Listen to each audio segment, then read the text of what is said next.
2025-এর শাকরাইন শত বাধা বিপত্তির পরেও আমরা সাকসেস হয়েছি।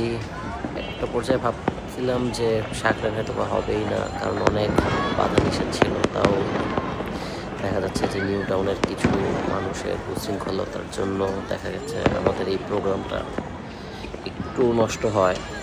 যাই হোক, তারপরে এবার মোটামুটি খুব ভালোভাবেই হয়েছে। যাক, এটা নেক্সটের থেকে আমাদের জন্য একটা শিক্ষা। শত কিছু পরেও তারপর আমরা সফলভাবে চেষ্টা করছি। আমার বন্ধু তার মেয়েকে নিয়ে মজা করলো, ভালোই লাগলো। একটা ভালো পরিবেশ সন্ধ্যার পর থেকে আমরা উপভোগ করতে পারলাম। খুবই আনন্দদায়ক একটা পরিস্থিতি ছিল। বিকাল পর্যন্ত দেখা গেছে যে সবাই হতাশ হয়ে গেছিলাম যে কি হবে এবার। যদিও এবার আমরা আমাদের যে ফুল সেট আপটা, সেই ফুল সেট আপটাও আমরা সেট করতে পারিনি। যতটুকু আপনারা দেখতেছেন আরো বেশি গর্জিয়াস ভাবে করার কথা ছিল।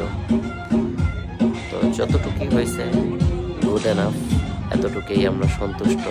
বাট নেক্সটে হয়তো এর থেকে ভালো কিছু করবো, আপনাদের জন্য আরো ভালো কিছু নিয়ে আসবো।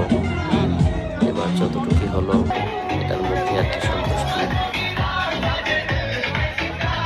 তবে এই একটা বিষয়ের উপরে আমরা যা দেখলাম যে এবার উশৃঙ্খলতা কম হয়েছে। যাই হোক, এই জিনিসটা সবার মাথার মধ্যেই আছে। এই জিনিসটা আমরা মেনটেন করে চলতে পারলে আমাদের জন্য ভালো হবে, যেহেতু এটা আমাদের একটা ঐতিহ্য।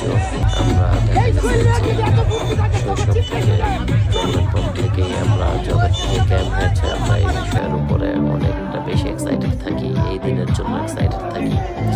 আমাদের বাবা চাচা সবাই ট্রেন বাই ট্রেন আমরা সবাই এটা করে আসছি। আপনাদেরকে যেন একটা সুন্দর পরিবেশ আমরা দিতে পারি, সেটাই আমাদের লক্ষ্য থাকবে নেক্সট ইয়ার থেকে ইনশাল্লাহ।